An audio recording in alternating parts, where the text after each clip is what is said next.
Welcome to Ghouls Night Out with your hostesses, Brandy and Jody.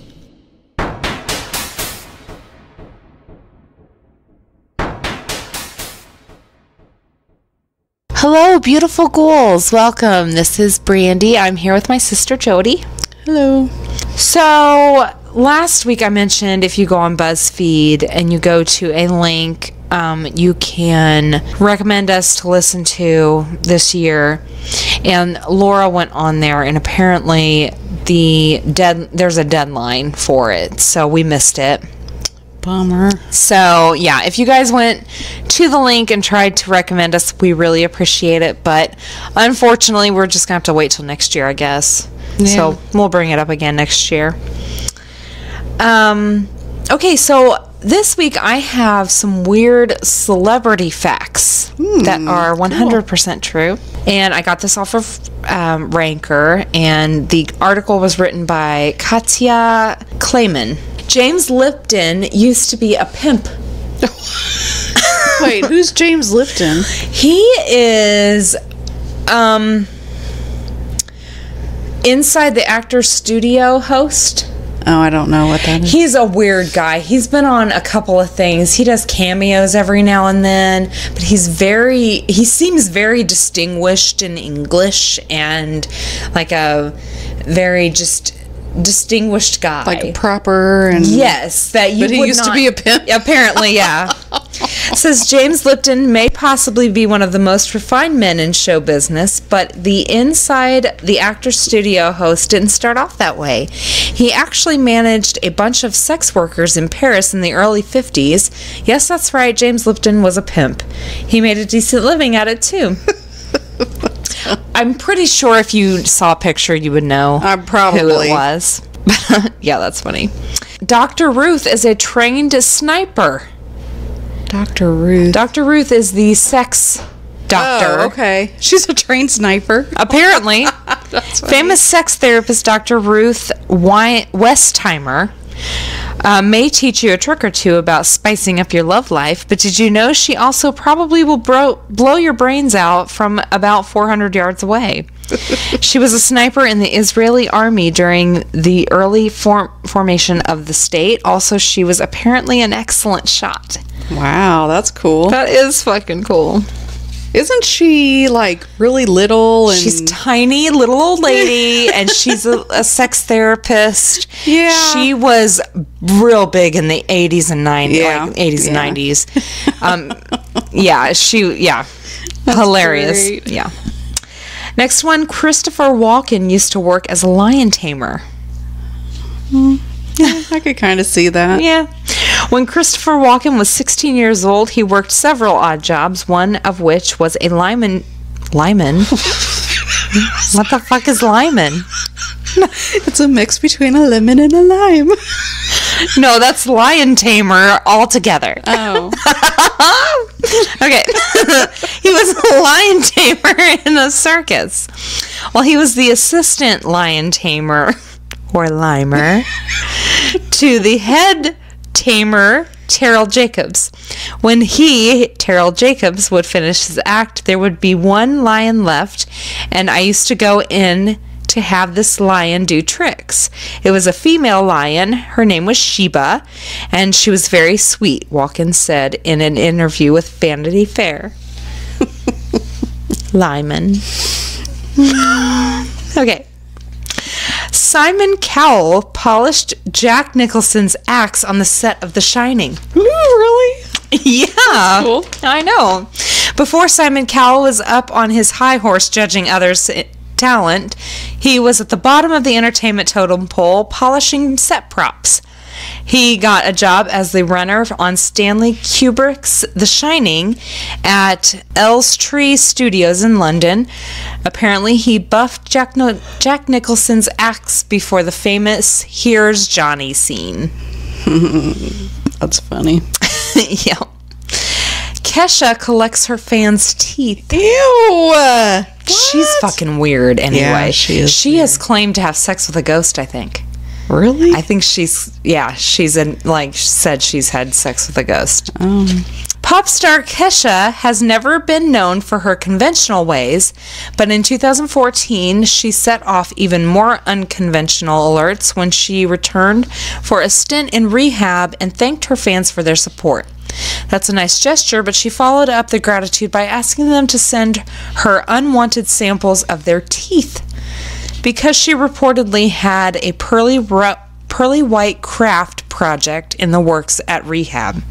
Considering some of the lyrics of Kesha's hit songs, she more than likely received at least one ivory washed in a bottle of Jack. Which she says that in her song, "Before I leave, brush my teeth with a bottle of Jack." Yeah. I just figured it was her teeth, Yeah. not her fans. Yeah, that's gross. I know. Next one, Martin Luther King Jr. was a huge Star Trek fan. Equality and civil rights for African Americans were Martin Luther King Jr.'s main passions, but he was also a huge Star Trek fan. He was essentially impressed by actress Nicole? Is that a actor? I don't know. Anyway, Lieutenant Natoya Ura on the show. I don't watch Star Trek, so I'm not sure what I'm saying here. A black woman cast in a lead position. Oh, I know who she is. I don't know what her name is, though. Oh, okay. Well, in 1966, Nichols wanted to quit the show to pursue a career on Broadway, but MLK convinced her to stay, which she did. That's cool. I like the new Star Trek movies. I think there's 2 or 3 of them. They're really good.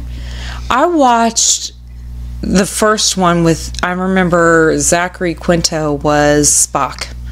That's about as that's much. the new ones. Okay, yeah, that's, I don't know anything else about those. Chariots of Fire composer Vangelis cannot read music. Oh, how does he do that then? I'm not sure.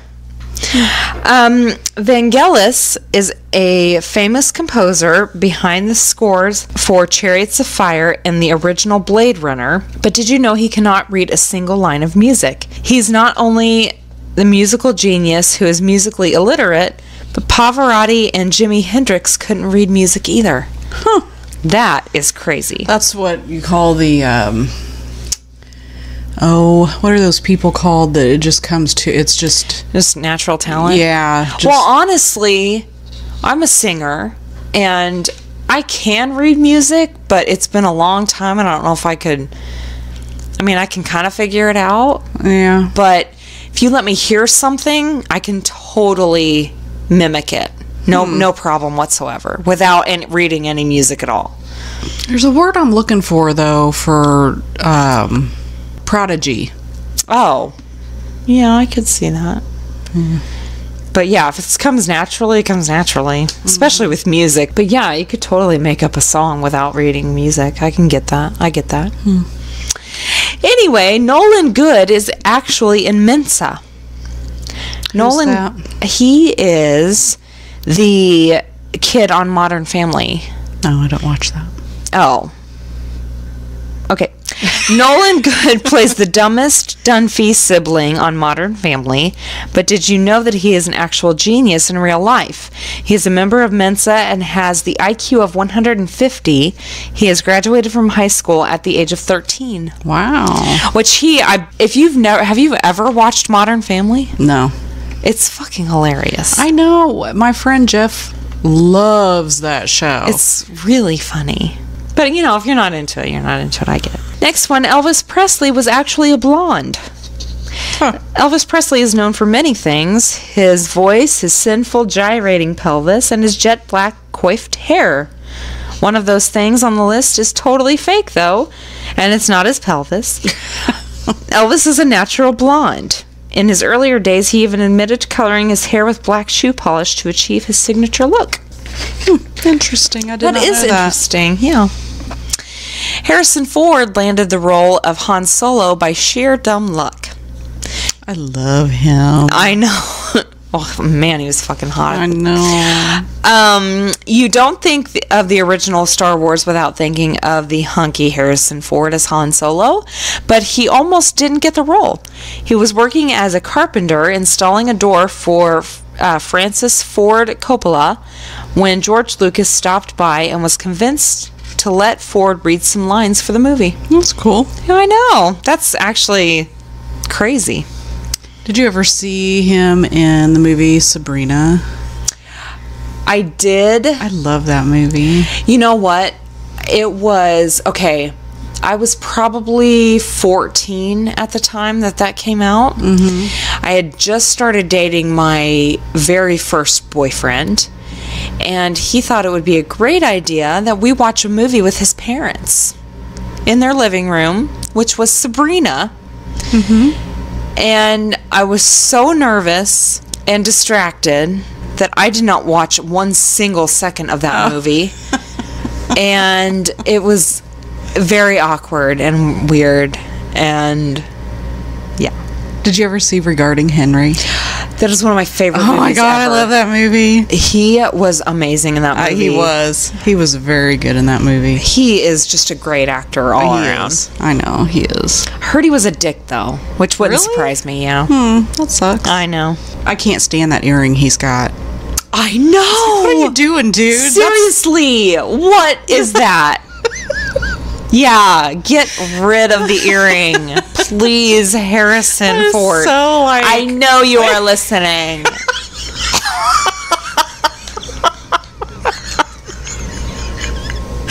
that was a good one.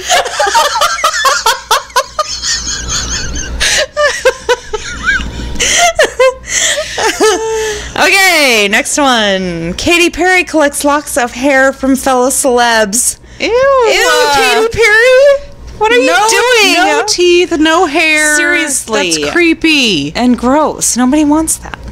Katy Perry has always been one of the rock boundaries as much as she rocks out. And with little known fact, with no exception, that sense made zero sense to me. Me neither. I all. don't have any idea what you're saying. Okay, I'm just going to move on. Apparently, the Swish Swish singer, what? No idea. Collects locks of hair from her celeb pals. Then she ties little bows on them and tucks them away in her purse, like a little friendship voodoo talisman. Oh. Reportedly, she has at least Miley Cyrus's hair in her collection, as well as that of her longtime nemesis, Taylor Swift. So it might be a token of goodwill after all. That's weird. Yeah. That's weird. That's very weird. Have you heard the conspiracy theory that Katy Perry is actually JonBenet Ramsey? Yes, I have. Oh my god, don't. That doesn't even make sense. People have nothing to do, obviously. I know, like, it's sad. Just let JonBenet rest in peace. It's horrible. Okay, David Lynch was set to direct a Star Wars movie.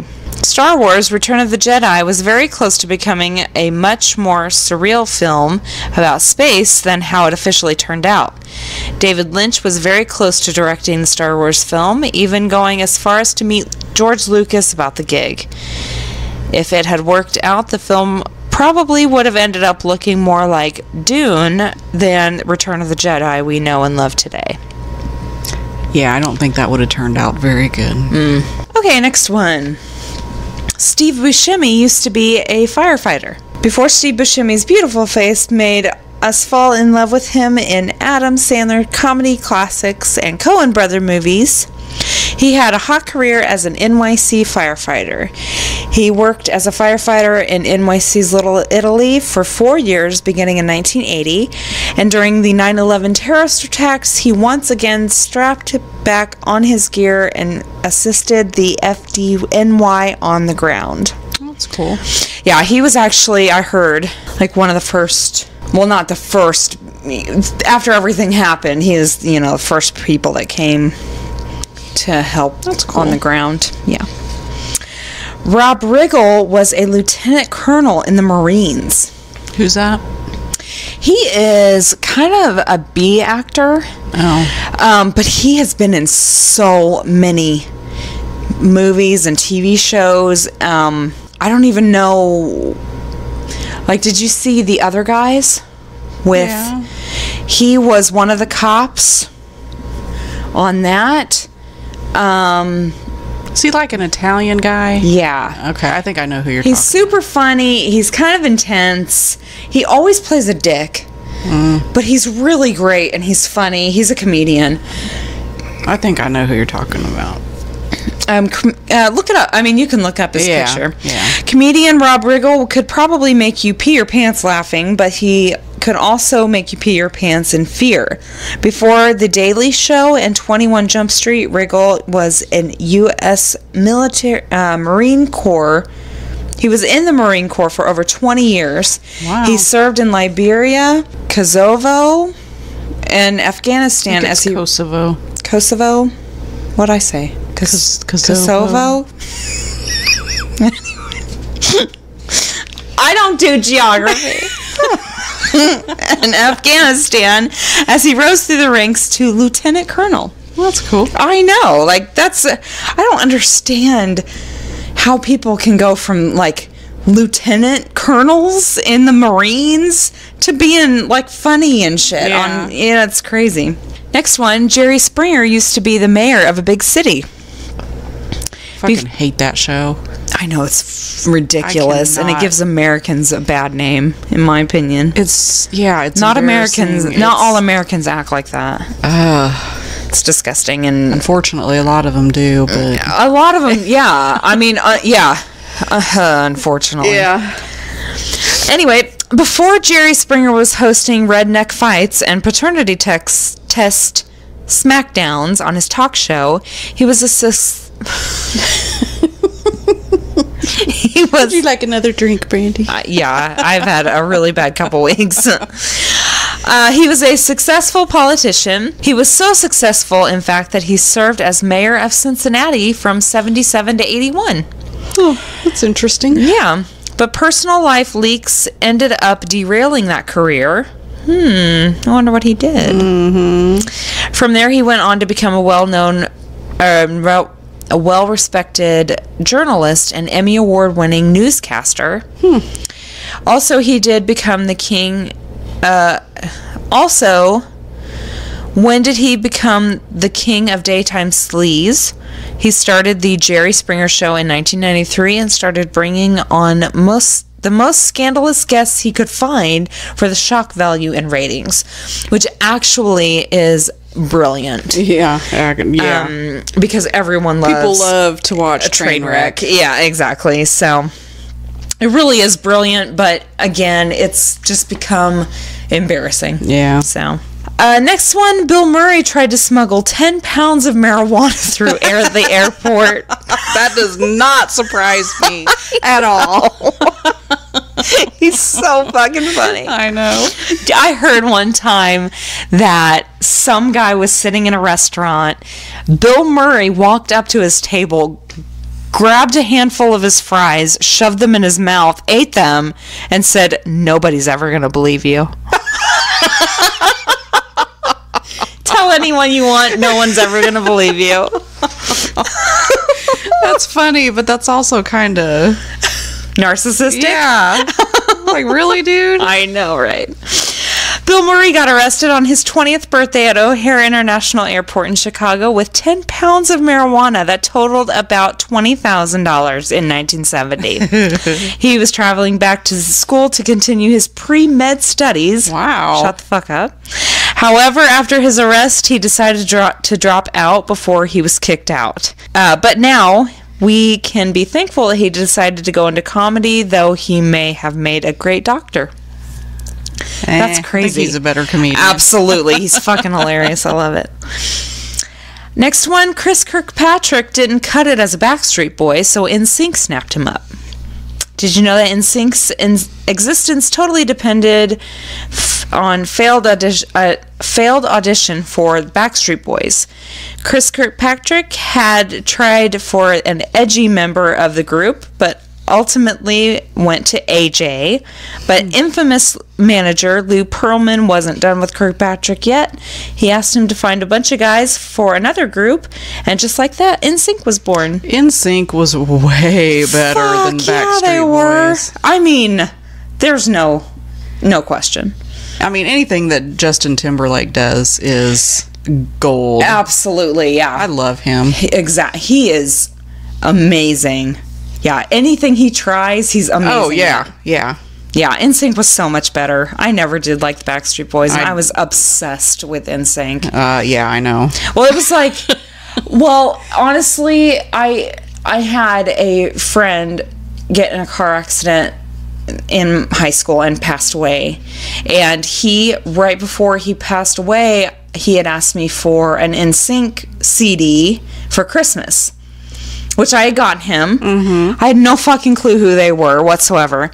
Then, right after he passed away, our sister got tickets for this NSYNC concert. So I went to this concert because I was like, well, if Chris liked them, you know, I'll try it out. Oh my God. That was all she wrote. Exactly.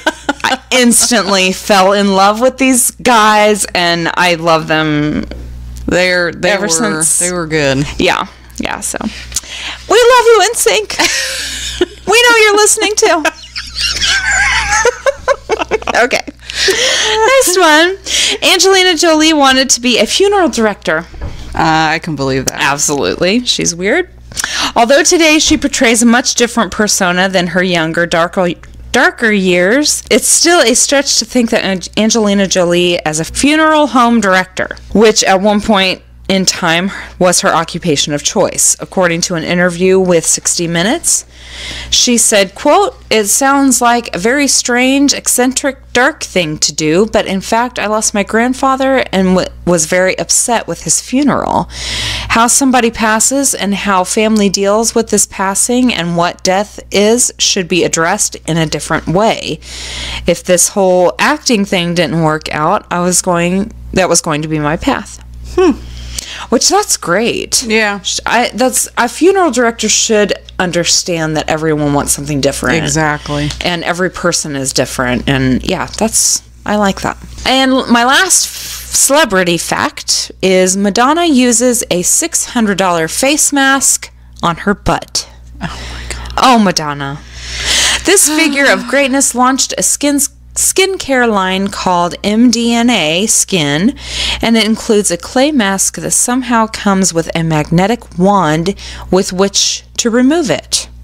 The cost of which is $600, but it's less shocking than what Madonna herself actually does with the mask. She wears it on her butt. "Don't you want soft skin on your butt?" she reportedly responded to the question by reporters. Which I've actually read online that if you use like face cleanser on your butt, it will get rid of like bumps and just like it would on your face. Yeah. But it's better for like butt acne and back acne if you use like face cleanser on your back. Yeah. It helps. So I get that. I just wouldn't spend $600 on a butt mask. There are so many things I would rather spend $600 on. Well, if you were Madonna and $600 is like 60 cents to her. You don't give a shit. You don't give a shit. That's true. So yeah, face mask on your butt. I guess it works. So those are my celebrity facts for the week. All right. I did Ghosts of Montana this week. All right. So the first one I have is Bear Canyon Campground in Bozeman. Bear Canyon is such a beautiful setting that it is difficult to think of the area as one of the most haunted places in Montana. However, that is the reality. Several people who have been camping or hiking in Bear Canyon have happened upon the ghost of a little girl in a white dress. This might not seem all that scary in comparison to some of the other ghost stories coming out of Montana, but it is said that this little girl appears in order to lure females away from the trail, causing them to get lost in the woods. Not so innocent after all. That's just rude. Absolutely. Because, if I saw a little girl, I don't care if she's in a white dress or not, I'm going to be like, oh my God, where's your mother? Yeah. And it's going to pull at my heartstrings. So fuck the girl ghost because that's not cool. Alrighty. Bonanza Inn in Virginia City. The Bonanza Inn is said to be the most haunted building in Virginia City, which is saying a lot for a town renowned Is that right? For its history of murder, execution, and debauchery. Guests at the inn have reported being pinched and poked while staying there. Room 1 is also said to be particularly haunted, and guests staying in that room have the biggest chance of encountering the resident ghost, which is said to take the form of a spectral nun. Huh, that's creepy. Boulder Hot Springs in Boulder.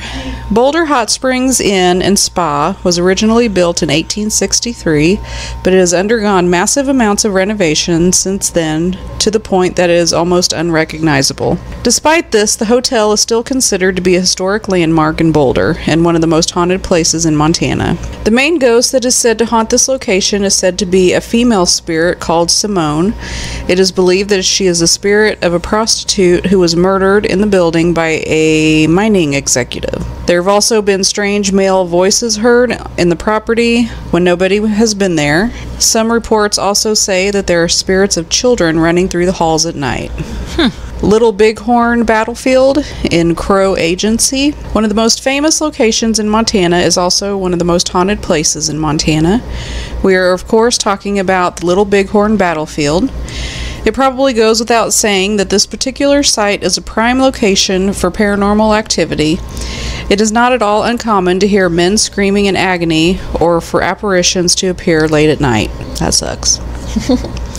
St. Charles Hall in Carroll College in Helena, whatever.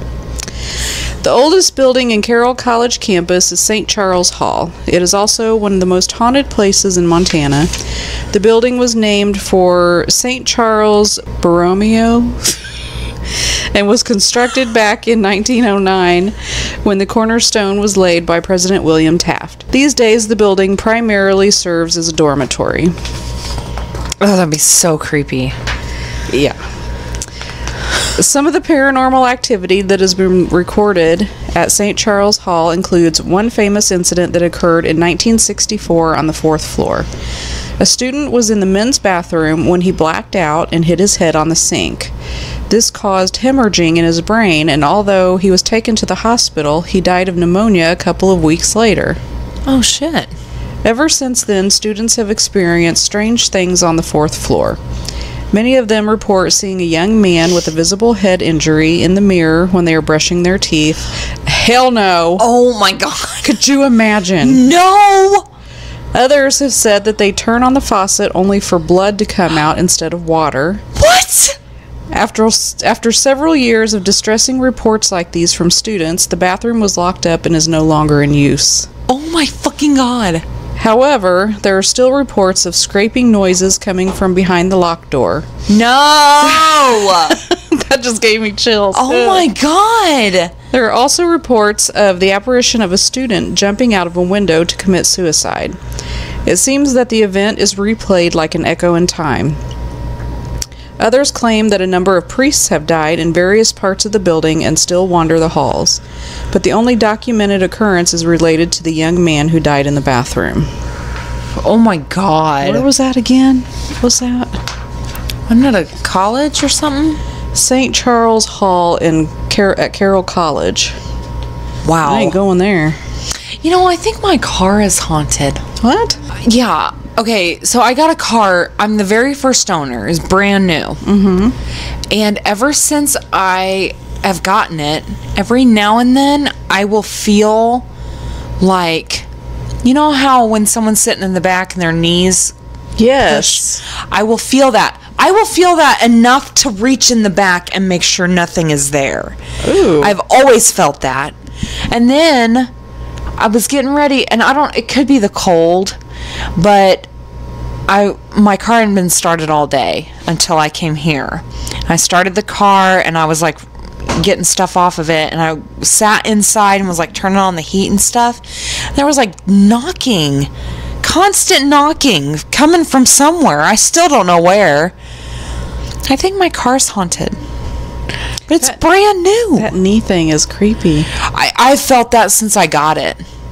That's weird. And I've felt it, I think it was yesterday when I was driving, And I will feel it enough to make me literally reach back and be like, what the fuck is that? So it actually feels like something is pushing in the back of your seat. Yes.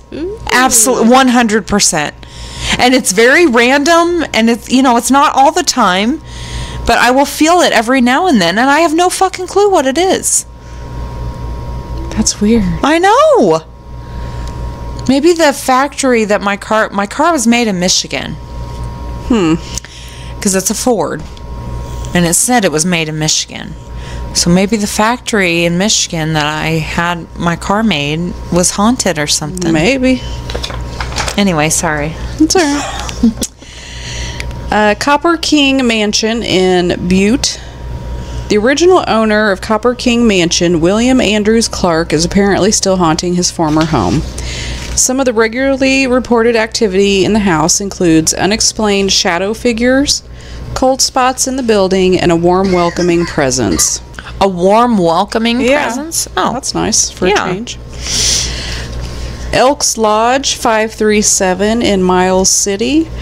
During the Prohibition era, the Elks Lodge was something of a hot spot in Miles City. It was pretty much the place to be if you were in search of drinks and entertainment. There are even rumors that it may have been a favorite hangout of Bonnie and Clyde, who apparently went there to play cards. Nice. In 1963, the Elks Lodge was the site of a suicide, and this is believed to be behind the paranormal activity that has been reported in the building. There have been many sightings of a female spirit wearing a long dress wandering the halls of the Elks Lodge, and she's even been caught on camera on one occasion coming out of a bathroom. What is it with bathrooms? I know we've said this before. I know. But I don't get it. I don't either. Maybe that's somewhere where they feel, you know, because when you're alone and you're like all your feelings come out, you know what I mean? Like, maybe a bathroom is where they go and just release all of it. I don't fucking know. I mean, that's weird. Stay out of the bathroom, ghost. It's a very private place. Yeah. Don't you know that? Fort Peck Theater in Fort Peck. While Fort Peck Dam was being built in the 1930s, the town of Fort Peck was built as a temporary home for U.S. Army Corps engineers and their families. There were homes and other amenities built, including Fort Peck Theater, which was completed in 1934 so that the workers would have entertainment. Although it was intended to be temporary, the theater remains in use today for a variety of theatrical productions. It is said that the Fort Peck Theater is haunted by a male ghost who will manifest wearing 1930s-style work clothing. It is common for people to hear the sounds of men at work when the theater should be empty. There have also been reports of apparitions in the dressing rooms from time to time. Montana Territorial Prison in Deer Lodge. Montana Territorial Prison was in operation from 1871 until the late 1970s, and the insufficient facilities, overcrowding, and barely edible food rations made it a particularly miserable place to be, even by prison standards. There have been several murders and suicides in the building, and the prison was also the site of a massive riot in 1959. All of this has contributed to making Montana Territorial Prison one of the most haunted places in Montana. Some of the strange sightings that have been reported include apparitions in the empty cells, phantom footsteps, cell doors closing by themselves, and a malevolent entity in the solitary confinement area which has been known to scratch, push, and choke visitors. Holy shit. One of the most well-known ghosts that is said to haunt Montana Territorial Prison is convicted murderer Paul Eitner, a.k.a. Turkey Pete, who was incarcerated here for almost 50 years before dying of natural causes in 1967. Turkey Pete. Turkey Pete? What the fuck? Sacagawea Hotel in Three Forks. The Sacagawea Hotel was built back in 1910, and since then it has hosted numerous well-known guests, including the builder himself, John Q. Adams. It is thought that some of these guests, including Adams, never actually checked out. There have been several reports of an apparition resembling John Q. Adams throughout the hotel, and many guests have also witnessed a ghost ghostly housekeeper who appears seemingly out of nowhere before walking into a closet that is actually no longer there. Oh, it is certainly something that would be disconcerting to see in the night. Yeah. You think? Why would you go in a closet, especially if it wasn't there anymore? I don't think they had walk-in closets back then. Seriously, like that's a weird thing to do. The Grand Union Hotel in Fort Benton. Fort Benton is one of Montana's oldest towns, so as you might expect, it has plenty of history around it. One of the most haunted places in Montana is the Grand Union Hotel, which was built back in 1882. Local legend states that at one time a drunken cowhand rode his horse into the hotel and all the way up the main staircase before he was shot dead by the bar manager. That seems kind of harsh. Yeah. Ever since then, there have been some unexplained things happening. Guests and staff alike have heard phantom hoofbeats on the stairs. Mysterious blue lights are said to dance across room number 202, and there have been multiple sightings of a male spirit dressed in a long coat who appears in various different parts of the hotel. Chico Hot Springs Lodge and Ranch, Prairie, Montana. Chico Hot Springs Lodge and Ranch in Montana offers guests a turn-of-the-century getaway from the hustle and bustle of city life. There are various lodges and cabins to choose from. Some of them might even have an unseen occupant. Creepy. Yep, that's all I got. All right, I love it. Okay, this week I did just some creepy things that have happened to people. First one is from Redditor Designer Logic. I woke up one night around 1 a.m., heard the shower was on. At first, I thought it was my brother who works night shifts, so I thought he had come home late and was in the shower. It went on for about a half an hour until I got up to see what the fuck he was doing. No one was in the shower. My brother wasn't home yet, so I was the only one in the house. Still to this day, I have no idea how it turned on or who was in it. Almost 5 years later, I still think about it and shit myself. Even writing this now, I feel like turning every light on in the house. But it never happened again? Yeah. That's weird. I know. And, I've had things like that happen, too, where it's just like one time something weird happens, you're like, what the fuck? And then that's it. Oh, I don't know what I would do. It's in the middle of the night, and you hear the fucking shower running, and you think one thing, and it's obviously not what you think. That reminds me, not this last week, but the week before, I had one of those, oh shoot, I forgot what it was called. Exploding head? Yes, the exploding head syndrome thing. Ooh, I hate that. So I have a cat, and I have to have my sleep. So I put a gate in front of my door, right, and I shut my door so the cat can't come in. Right. Well, I woke up from a dead sleep by this loud bang. Okay. Immediately, I assumed it was the gate.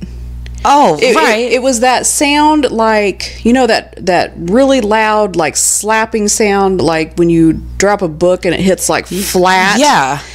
It was like that, but, like, 100 times louder. Yeah. So I thought it was the gate. It fell over and hit the hardwood floor. Right. So I'm laying there, and I'm like, I'm half asleep. Yeah. I'm like, I need to get up and I need to check that, because if I don't, he's going to come in here. Right. And he's going to wake me up and whatever.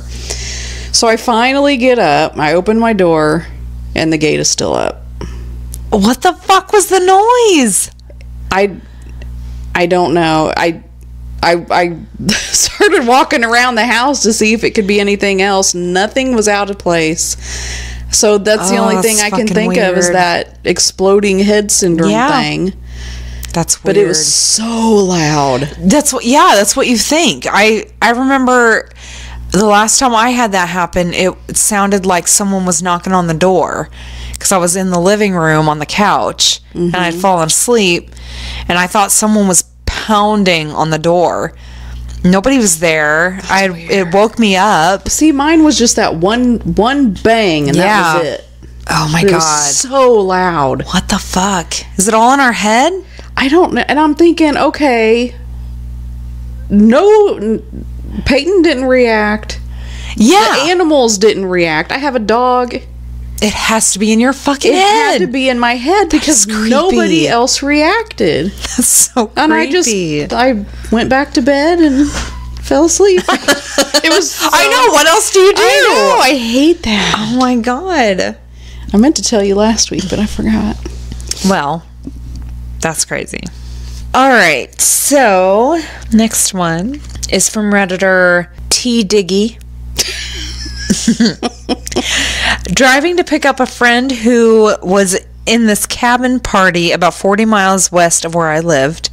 It was close to 2 a.m., so I was driving down this back road to find this random cabin somewhere, and I came across this red 4-door sedan with all of the doors open and 4 limp figures in the seats with their heads slumped over.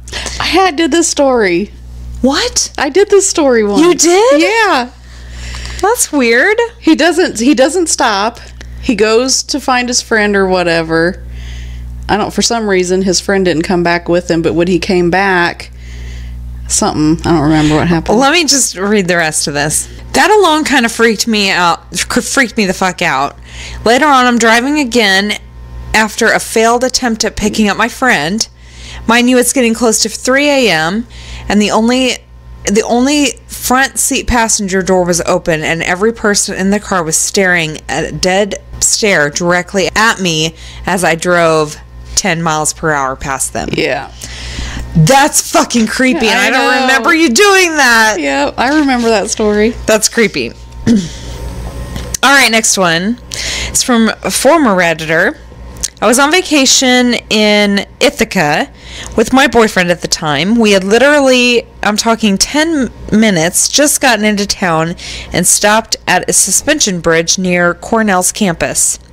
I'm terrified of heights, and so my boyfriend was coaxing me to step by step over the bridge. It was gorgeous, and we stopped in the middle to take a picture.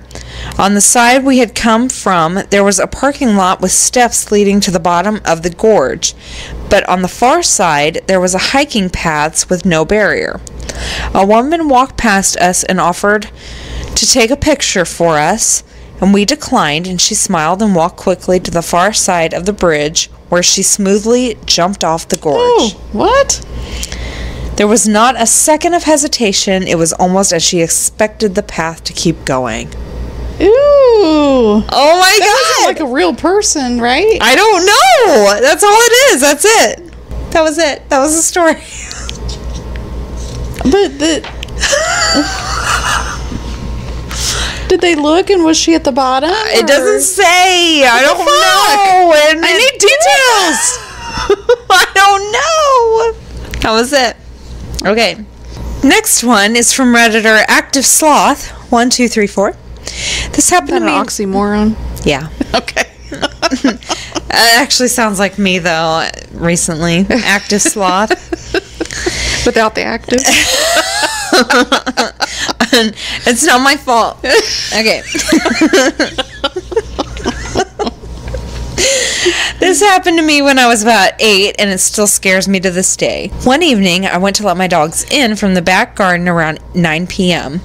It was pitch black, so I quickly opened the door and let my dogs come bounding in. As soon as they came in, I locked the door, and at this moment, a person on the other side pulled the handle down, trying to get into my house. Ugh. We had a glass door, so even in the dark, I could see the outline of a man standing there.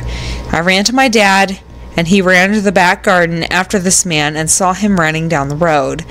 Since then, I've closed and locked my doors at the speed of light. I would freak out. I would, by too. the way, I did that story too. Did you? Shit. I don't remember any of these. I think I did the story. Someone did the story. Shit. You probably did all these then. No, there's some of them that I haven't. The ones that you said I haven't done. Okay. Next one is from James Renner. I'm a journalist and was told this doozy by a woman I interviewed for a true crime story. When this woman was a young girl, say 8 years old, she started to come down the stairs at night to tell her father that there was a man in her closet. He tells her that there's no such thing as the boogeyman and sends her back to bed. This happens on and off for like a week. Finally, he gets frustrated and walks her back to her room and says, "I'll show you, there's nothing in your closet." He goes to open the door, and it opens an inch, and then he feels someone slam it shut. Oh, God. Turns out that there really was a man in her closet. Oh, my gosh. This guy who would come into the house every night and stare at the girl from the closet while she slept. The dad kicked the shit out of him, and the guy went to prison for many years. Good shit. I researched this story 20 years after this happened, and the guy had just gotten out of jail again, and no one could find him. That's creepy. Oh my God, I know. I would die. Absolutely. Oh my God. How does someone sneak in every night? I know. I mean, they had to have a system. And, you know, a lot of serial killers will just go house to house and check just try your door. Keep your fucking doors locked, people. My doors are always locked. Mine too. They have to be. Yeah. Doors and windows. Just keep them all locked. I'll even... It's like, I wouldn't mind sleeping at night with the window open. I just can't do it. I cannot do it. Yeah, that scares me too much. I'll open it. I'll go lay down. About 5 minutes later, Yeah. I'm sitting there staring. I end up shutting it. I can't do it. If I'm on the second floor or something, I might do it. I can't even do it then. But yeah, ground floor, no, I can't. I can't do that. I'm too paranoid. I watch too much and Exactly. Yeah, that's listen my to problem. too much, and That's my problem too. All right, next one is from Crank Lauza. I was about 15 minutes from finishing a night shift at work when there was a massive crash on one of the windows in the office, so I get up and go check it out. Someone has thrown quite a sizable rock through one of the windows on the front of the building. This is made especially weird because I'm working in an industrial district at 11 p.m. with no other businesses open. I go back to my desk, put in a quick call through the security and let them know, and decide to head home. As I'm leaving the building, I'm freaking out about it more and more and end up running to my car, getting in and taking off. I'm almost home and started to calm down when I realized that I didn't unlock my car when I got in. It had been unlocked the whole time. I do a quick check with my hand in the back seat for any possible murderers that might be hanging around, but there's nothing there. Fast forward about 30 minutes, I've called a friend of mine who says he's out drinking, so I decide to go join him. I jump on my bicycle and start riding over. I'm doodling along the road on my bike, and it's a nice night, and I'm in no big rush, so I enjoy the moonlight when I hear someone riding behind me. I straighten up and stick to one side of the road, and he passes me really slowly, and when he is right beside me, he shoots me a smile I can describe as purely fucking insane. Oh, God. I kind of flinch, and I'm taken aback as he rides on. That's when I realize he is riding my mom's bike. Oh, my God. Needless to say, I sprint the fuck home. When I get there, sure enough, her bike is missing, and one of my car doors is open. The back left one. I am driving, and no need to open that back door. Oh my God! So when she, whoever put their hand in the back seat, there was actually someone back. Apparently, yeah. No. That's what I feel like when I feel that in my car. There's something pressing against me, so I do that. No. I don't like that. Oh my God. Okay. And my last one is from Redditor DJ Liz. My parents bought their first home in 1972. It was a fixer-upper, but they decided to move in right away and fix things as time/money permitted. Within a few days of moving in, the new neighbors came over to introduce themselves, and they also let my parents know that the previous owner had moved out after a nasty divorce. They had lost their second baby from SIDS, and their relationship had gone downhill from there. My parents were horrified, more so because they were newly pregnant and couldn't imagine going through such a thing. They eventually pretty much forgot all about it, and life went on, as they were in love in their new life and their new house. In preparation for the baby, they decided to wallpaper the nursery. Now, my dad told my mom there was no need to wallpaper the inside of the closet, but she insisted. She was kneeling down, scraping off old paint inside the closet when her eyes fell upon something that made her blood turn ice. Written in crayon at about eye level of a kindergartner in childish scrawl was, "I killed the baby." Oh my god, I just got major goosebumps. Oh my That is God. horrible. I know. That was my last one. Oh my gosh. Now I have to do the witty wrap up. Yay!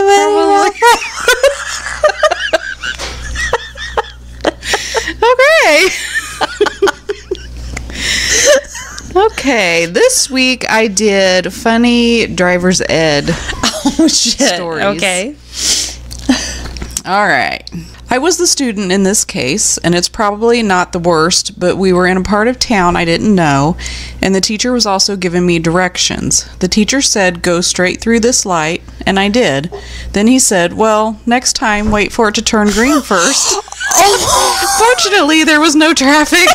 Oh shit.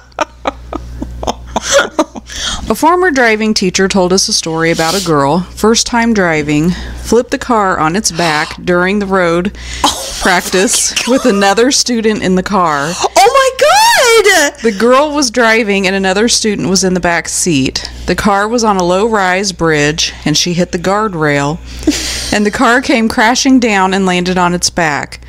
The first thing my driving instructor heard immediately after the crash was the kid in the back saying, "Well, I'm guessing I'm not driving today."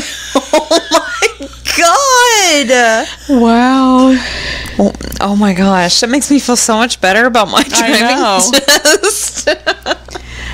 I was in the back of a student driver car, and the instructor asked for him to merge into the other lane. He started doing it, but forgot the blinker.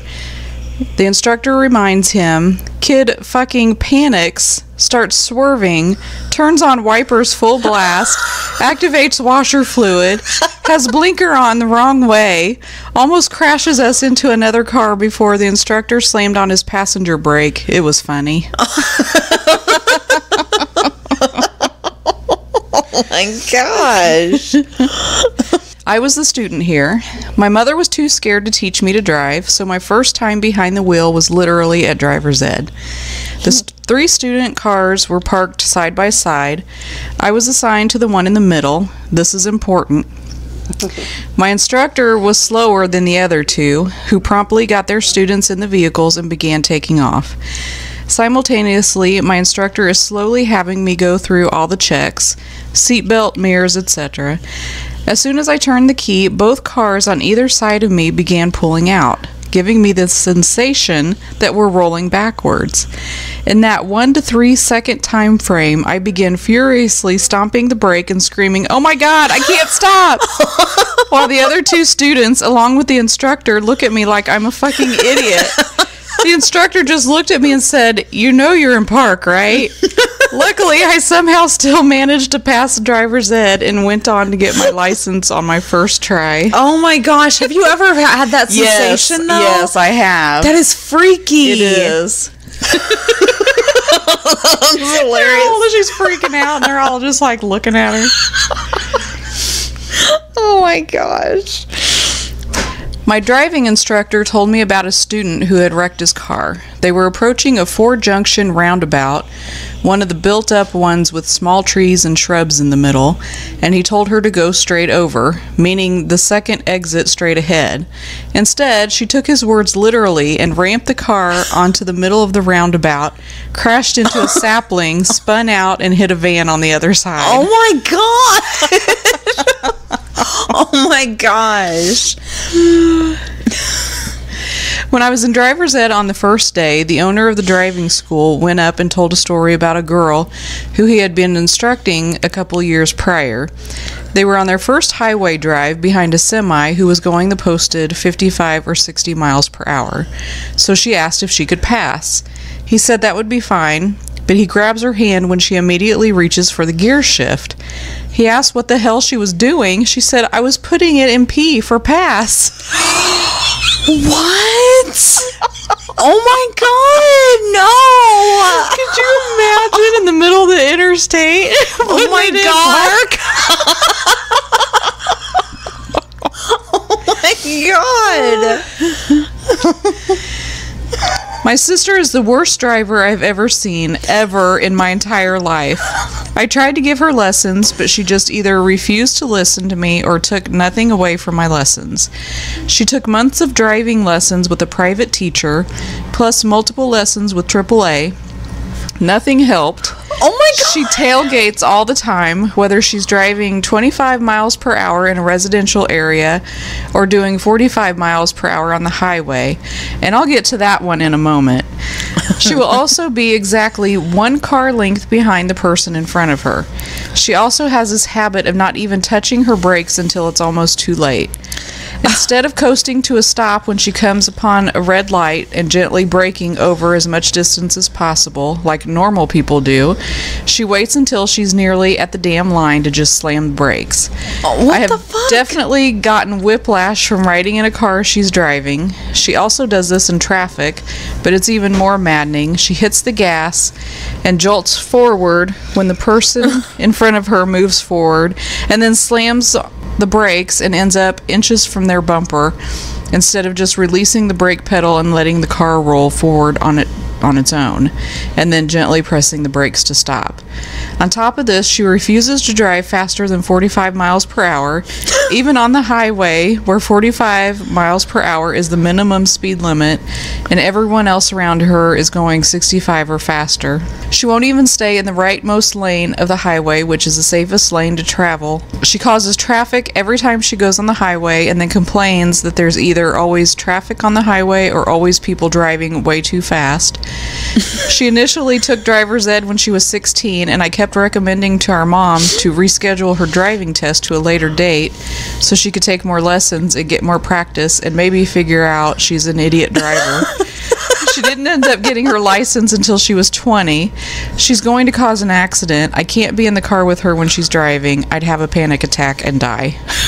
Fuck that. Some people just are not made to drive. No, they aren't. And she sounds like one of them. She needs to just stop immediately. Yes. I don't even remember my driving instructor's name because on the first day he told us to call him by his nickname, which was Moose. On my turn to drive, the instructor had me drop him off at the condo he was staying at because he had to take a dump. The other student and I waited my entire driving turn for Moose to come back out. Oh my God! Man, you know, some people can get away with anything. Oh, If yeah. I tried to do that, man, I'd be like fired immediately. Yeah, exactly. Oh my God. My dad was the driving instructor, and for some reason he decided to start me off on small winding back roads. I guess because there would likely be no traffic. I'm approaching a sharpish uphill turn on a narrow gravel road, and oh God, there's a car coming down in the other direction. Will we be able to pass? Should I slow down? How much? If I turn the wheel too far, will I crash into the hill? If I don't turn the wheel far enough, will I crash into the other car? While my brain cycles through these pressing questions, it fails to actually instruct my body to do anything except emit a faint but continuous high-pitched scream. Our car glides forward, uninfluenced by me, but only by physics, losing momentum on the uphill until we gently plunge into the ditch on the far side of the road, cushioned by roadside weeds and honeysuckle, and stall out. The people in the other car jump out concerned, and my dad, beet red with embarrassment, had to inform them that it was just his daughter learning to drive. We switched places, he drove us home, and that was the last time he tried to teach me to drive.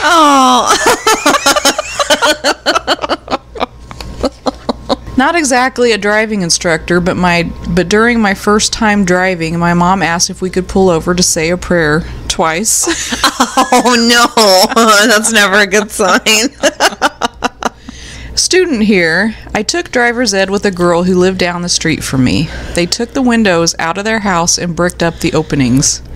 She was 4 foot 4 inches, had never driven in her life. We grew up in the country, all the kids drove. She had to sit on a pillow to drive. The instructor had to hit his passenger side brake so much I got nauseous. I used to feel bad for me. Now I feel bad for her. Not sure what her life was like behind all those bricks. Oh my gosh. That's creepy. Yeah. 4'4"? That is tiny. Oh, yeah. Beyond tiny. Yeah, that's... I'm 5'8". I would have absolutely towered over That's her. a foot shorter than me. That is insane. Yeah. Oh my gosh. A girl from my high school opened the driver's side door as a car passed, getting it torn clean off. The next week, she took a corner at the bottom of a hill without braking and rolled our other driver's ed car. Fuck you, Krista. You cost the rest of us weeks while we waited for them to get fixed. Oh my god. Again, some people are not meant to try. Not a driving instructor, but when I was leaving the DMV, a young girl was taking her driver's test and was pulling out of the driveway to make a right onto the street. She made a right that turned into a U-turn and drove up the curb and crashed into the DMV building. Oh my god. Thankfully, no one was hurt, and after the firefighters made sure she was okay, she was on the curb crying. Oh. I'll never forget the image of her on the curb crying with the car crashed into the DMV behind her. Once me and my dad got back in the car, I started laughing so hard because you seriously can't make this shit up. One time I went to, it was when Tyrion was in, like, preschool, and they had, like, you could go and visit whenever you wanted. You know, you could hang out with the little kids, and we all went to the park to play one day, and in the park, there were these big boulders that would kind of like decoration. Yeah. And there was this person that I don't know what the fuck they were doing, but somehow they had gotten stuck on one of these boulders. And, you know, she was just playing in the sand, and I'm sitting here trying not to crack up because this person... How do you do that? Exactly. I was like, what the fuck? And this person was completely stuck on this rock because they had run over it for some reason. And I was like, wow. Oh, my God. That's funny. People are nuts. I am not a driving instructor, but I did take driving lessons, and I'm pretty sure I was one of the worst students the teacher ever had. I didn't plow into a crowded market or anything, but I used to sit there in the turning lane, and he would be like, are you going to turn? And I would say, there's a car coming, so I have to wait. And he would say, that car is 300 meters away, you can go. And I would say, but what if he speeds up all of a sudden? And the instructor would say, why would he do that? And I would say, how should I know? I can't read minds. Anyway, it was like that for everything. I lived in constant fear that other drivers were going to make bad choices, and so was paralyzed with fear. The instructor finally turned to me one day and said, you know you are never going to pass the test, right? And I said, thank God, because if people like me do pass the test, then I am right to fear the other drivers. Oh my God. So at least I don't worry so much now as a passenger. Yeah, if you're too scared to drive, don't fucking drive. I had a road instructor throw the gear shift into neutral while I was driving and say, now what do you do? Oh shit. As my speed rapidly decreased on a busy straightaway. But then he bought me Dunkin' Donuts. Okay, that makes it all better. Oh my God. Well, first the kid did really well on the oral test. I mean, he passed the thing with flying colors. But then when we got into the car, everything went downhill. The kid started panicking. He was going crazy. I thought he was going to die or something. He crashed the damn car into a building. Luckily, I only got a small injury. But then he came back a few weeks later to retake the test, and it seemed to go great this time. He was doing everything perfectly, just like he had on the oral. I was delighted. But then, right near the end of the test, he went batshit crazy again. Started yelling and crying something about how he had cheated on the test. And you know what he did? He crashed the car again. I never did end up passing that damn sponge. Oh my God. You know, when it comes to driving, don't cheat. Yeah, that's one of the things that you should definitely not cheat on. Oh my God. That is insanity. Oh my That's God. all I got. Okay. Thank you guys so much for listening. We really appreciate it. Again, rate, review, subscribe wherever you listen to your podcast. Recommend us wherever you can. If someone's asking for a recommendation on a podcast, recommend Ghouls Night Out. We would really, really appreciate it. Thank you again so much for listening, and we will talk to you next week. Later. Bye.